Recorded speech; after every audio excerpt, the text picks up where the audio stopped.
Good morning. And to everybody out there in online land, good morning. I don't mean to be personal, but good morning, Dad. My dad turned 93 last Sunday, and he's tuned in, if he could find it on the link. So I will put the garbage out on my way home. I try to be cautious when I'm asked to speak because not only are you listening, but God's listening. So, a week ago, we returned from some time away, a vacation. We did graduation pictures in the Smokies with Maggie, which, gulp, as reality setting in that my baby's going to graduate next year. We visited Charleston. We met friends in Myrtle Beach. And on the way back, we did a college tour at West Virginia University. So we had a fun-filled week and a half. Taking a week, taking a rest, relaxing away from work for a few days, these are all great things. All of these can be summed up as a vacation. The word vacation is defined as to vacate or to leave. A vacation taking leave from your normal day-to-day activities or doing something different. Taking time for ourselves is important in our lives. Everybody needs a break from work, and everybody needs a break from the daily grind. Taking the time to recharge your batteries is important, and time away from home can make you appreciate the home front all that much more. Now, I couldn't locate anything in the Bible that specifically mentions vacations, although it does mention the subject of rest and downtime, and that's what vacations are intended to be, a time of rest. Think about this. Do you realize that vacations, they were originally God's idea? Go back to the beginning of the Bible, way back in Genesis at the creation story. What did God do on the seventh day? He created a day of rest. He established the Sabbath to give his people a time of rest and to spend time with him. And he gave us this special gift, a little mini vacation tied right in the fabric of our work week. And then the final stamp of approval was the words, "And God declared it holy." Back in the Old Testament, the law of Moses required certain vacations as religious obligations. In addition to resting on the Sabbath to keep it holy, there were also regular holiday festivals to be celebrated throughout the year. And add to it, the law encouraged faithful Jews to make travel to the temple in Jerusalem often. The months associated with summer are usually when things like this occur. We have kids out of school, the weather's warm, and we're not fighting over snow and ice. 139 days until Christmas. There's more daylight in order that we can enjoy more of our days. When you're on a vacation, you normally don't do work, or you shouldn't, or homework, and the chores and the routines that are normally on the home front you don't worry about. Do you know who never takes time off and never takes a vacation? God. He never, ever has a vacation from keeping the world running or from taking care of us or loving us. Can you imagine if he did? We wouldn't have the sun up. We couldn't enjoy the stars at night. He wouldn't hear our prayers. He wouldn't answer any prayers. We'd be a loveless world if he was away. In the year 2015, there were 658 million vacation days that went unused in our society.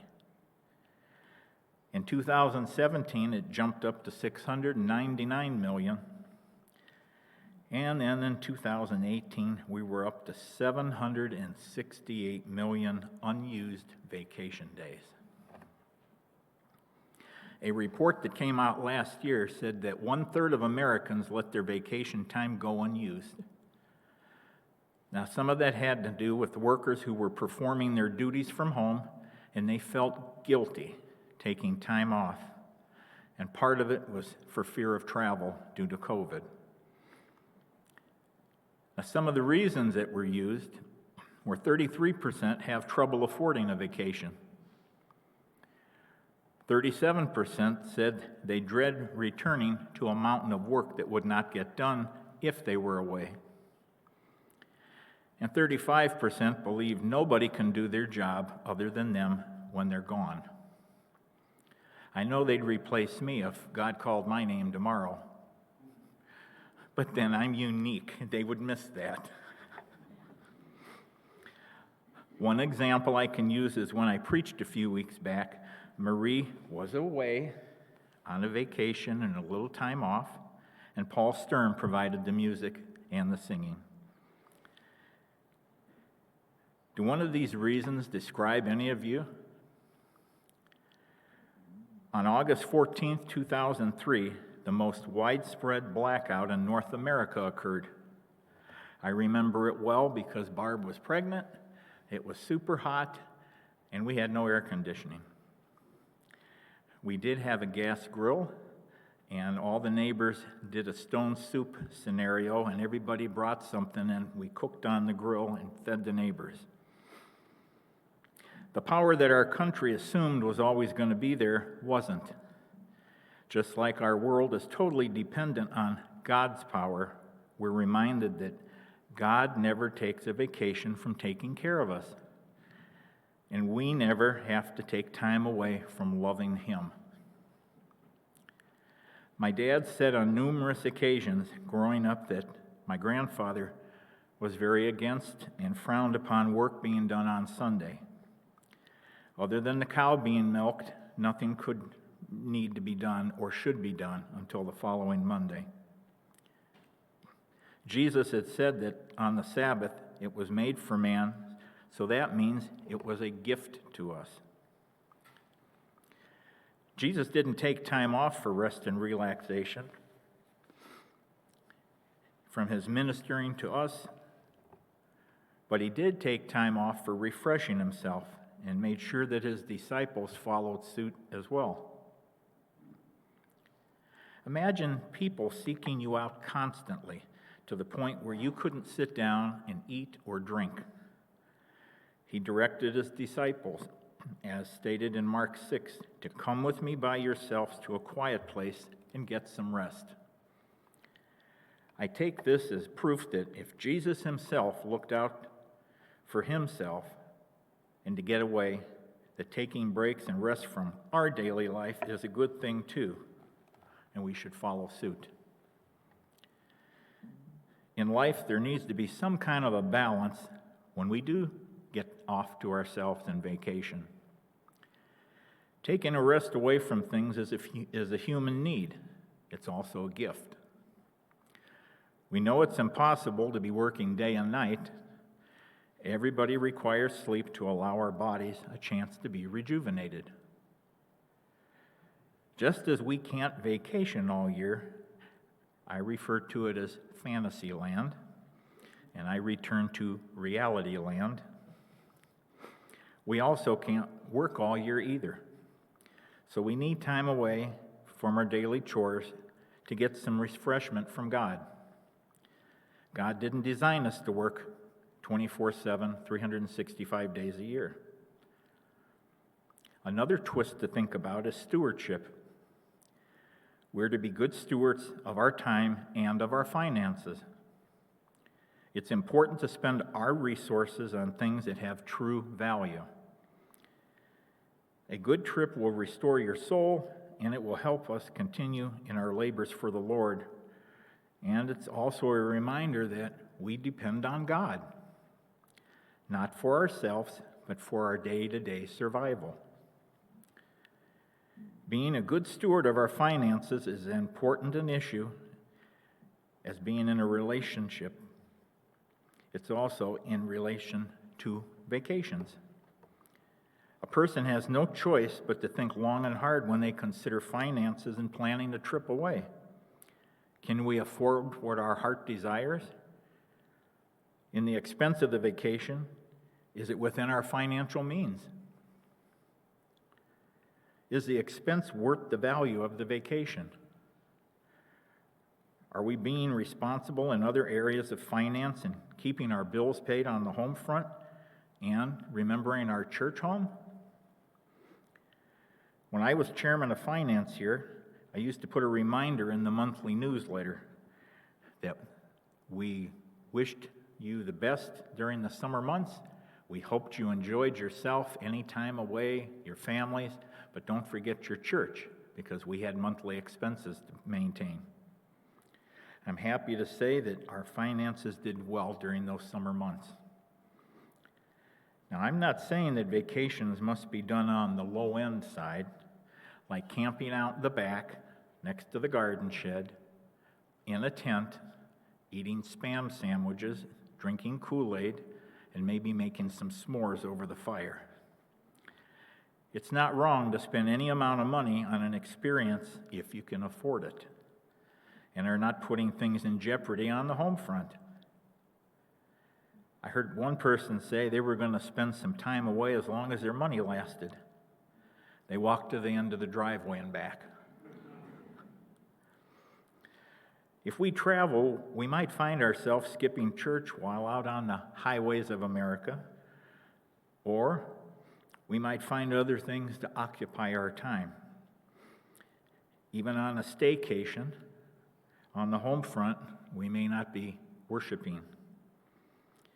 Taking a vacation without Jesus is like replacing your car battery, but taking the alternator out. You're going to get a little temporary boost, but it's not going to last too long. The most important battery to recharge is our spiritual batteries. Surround ourselves in God's Word.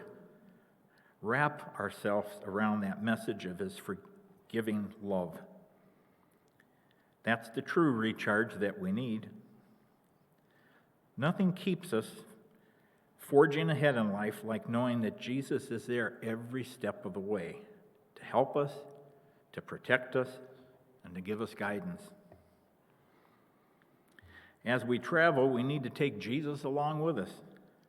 Carry your Bible. Or in this techie world we live in, you can download it on your phone or iPad. Take a devotional along with you. Tune into a church service, or better yet, visit a church while you're away. Maybe you're like me and your prayer time is every morning, but if you're away on vacation, you might snooze in, sleep in a little bit. I don't have that problem. I wish I did from time to time, but prioritize a time to do your prayer. Pray before a meal. Pray before you leave for the day. And if you're visiting somebody, friends or family, pray with them. Who better to pray with than those you're close to? Yes, you have your home church, and nothing's going to replace that. But it's always good to be reminded that Jesus loves the whole world, and there are Christians all across the planet. You can take time to visit another church in your travels. Growing up, we would visit family in North Carolina. We'd worship with them, and after I grew up and grew out, I would continue to visit my family, and I would often visit Campground United Methodist Church with my great aunt. I can remember one little old fella by the name of Pete, and white-haired, cute little gentleman, and he wore a lanyard down to his belt. He had not missed Sunday school in decades, and he had a pin for every year he'd had perfect attendance. And when he was away, he'd have a letter written, give it to his pastor, I went to Sunday school. He was quite proud of that fact. Another thought is it's important to take time to sharpen your saw in life.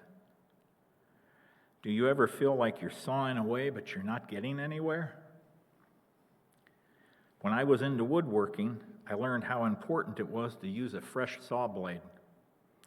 It made cutting the wood much easier, and the finished product looked much better. We need to make sure that we're sharpened to gain the best for our mental, physical, and spiritual abilities. Otherwise, we're just going to be functioning in the moment and not be very effective. Our focus on prayer, study, and service helps draw us closer to Christ so we can be sharp again, and taking time to be refreshed assists in that. Jesus was a carpenter, and I'm sure he understood the importance of sharpening his saw so it would cut well. He certainly applied the principle to his ministry. He took trips and he celebrated religious holidays. And we read time after time how he took breaks from his work to rest and to pray. These so-called retreats or mini vacations helped him to stay physically, mentally, and spiritually sharp. Jesus took one such vacation near the end of his earthly ministry as he made his way to Jerusalem, where he was going to be arrested and crucified. In Luke 10, verses 38 to 42, he shared, "As Jesus and the disciples continued their way to Jerusalem, they came to a certain village where a woman named Martha welcomed him into her home. Her sister Mary sat at the Lord's feet, listening to what he taught. But Martha was distracted by the big dinner she was preparing. She came to Jesus and said, 'Lord, doesn't it seem unfair to you that my sister just sits here while I do all the work? Tell her to come and help me.' But the Lord said to her, 'My dear Martha, you are worried and upset over all these details. There is only one thing worth being concerned about. Mary's discovered it, and it will not be taken away from her.'" I told you my nose runs every time I preach. I don't know why. Mary and Martha were Jesus' good friends. Spending time with friends can be a good way to relax and recharge. Jesus was quite mindful of the cross looming before him, and he sought comfort in the company of his good friends. You've probably known some people like Mary and some like Martha. Martha was all wrapped up in the work that needed to be done. Jesus came to relax and be with his friends. That was the main point of his visit. Mary was doing just what Jesus wanted, resting and spending time with him. Martha was distracted by the big dinner and all the work she needed to be doing, or she felt needed done. There's a time for work and a time for rest. When you take a break or a vacation, take time to rest. There's details that you must attend to, but if you spend your whole time being distracted by the organizing and the planning, you're missing out on what's really important.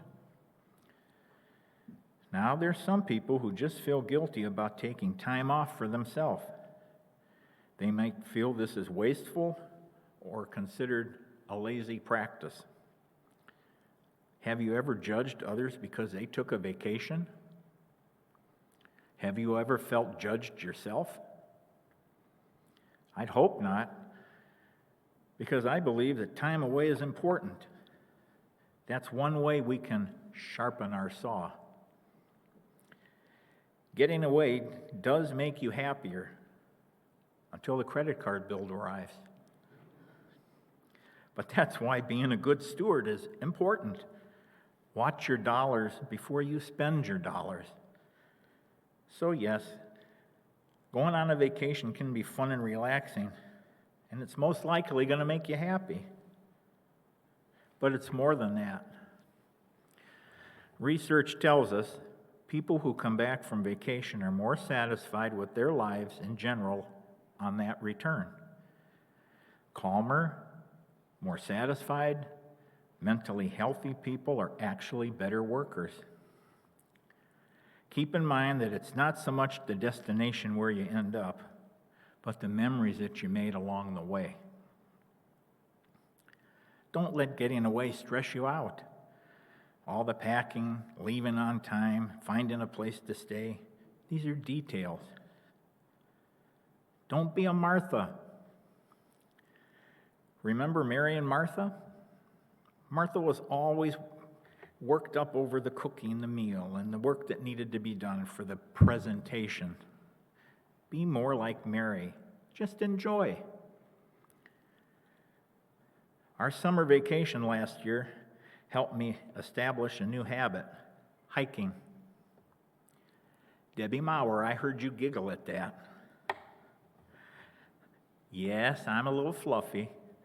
Yes, Barb has little legs and moves slower than I do, but I kept up, and Maggie's just younger and faster, so we just worked together. But yes, we did some hiking. We visited Cherokee and climbed up to a waterfalls. How can you say there's no God when you see such beauty as that? We went to Klingman's Dome, which was like that. I kept thinking Barb would give out and I'd be Christian-like and sit with her.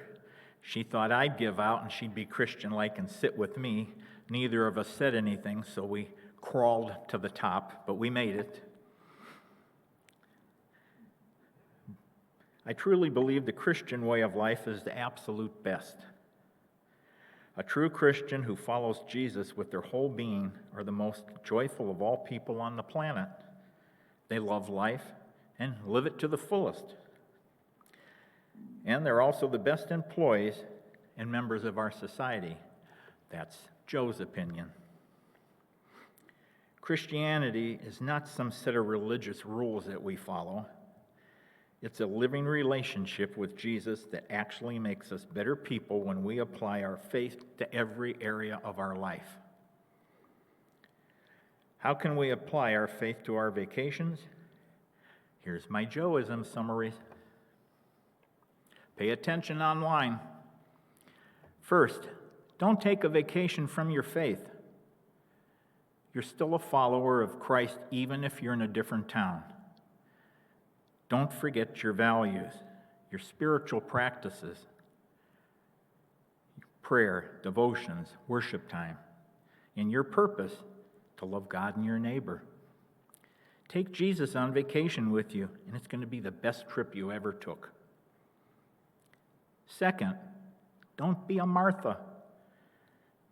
Don't worry about all the details. Take time to rest. It's supposed to be a change of pace. Don't let your own Martha-like tendencies keep you from the joy Jesus wants you to have on time away.